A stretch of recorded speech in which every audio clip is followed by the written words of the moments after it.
This will be the topic of a future video, but as we transition to the fourth industrial revolution and robots and automation begin rendering the jobs of today obsolete while greatly improving all our lives and dramatically reducing the cost of living, we will need new ways to pay people and figure out who gets what.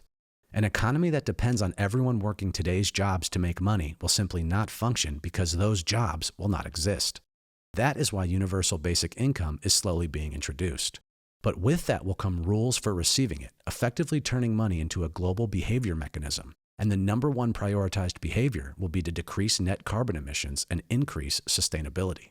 So that is the system Ripple is helping to build. And that is the system the SDGs, or the Fourth Industrial Revolution, as envisioned by every country and major corporation, requires for success. And it actually makes sense. Again, considering the Fourth Industrial Revolution will render most jobs obsolete in the near future, we need a new payment system that can provide a universal basic income and social credit for those who cannot find work in this new world.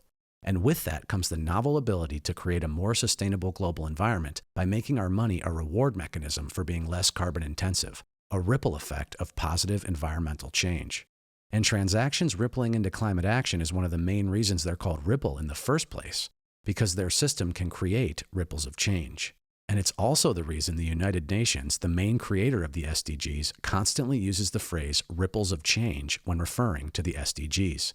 Because a new future economy based on behavior needs a new digital payment system that incentivizes decarbonization.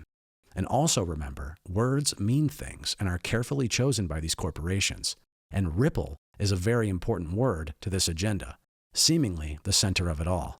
For example, these are the words Disney, a major SDGs advocate, chose to celebrate their 100th anniversary with. The show will illustrate how a single action, like a drop of water, can create a ripple that can grow into a wave of change. And same with Apple and their CEO Tim Cook, a major SDG supporter, who writes, "By 2030, Apple's entire business will be carbon neutral. The planet we share can't wait, and we want to be a ripple in the pond that creates a much larger change." These major corporations aren't just using these words for fun. They're setting the tone for their future intention, which is the success of this agenda. And it appears Ripple is one of its foundational words and XRP is one of its foundational technologies.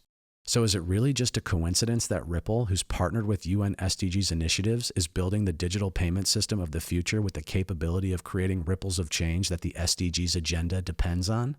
Remember, this agenda is way bigger than just Ripple and requires every country and major corporation to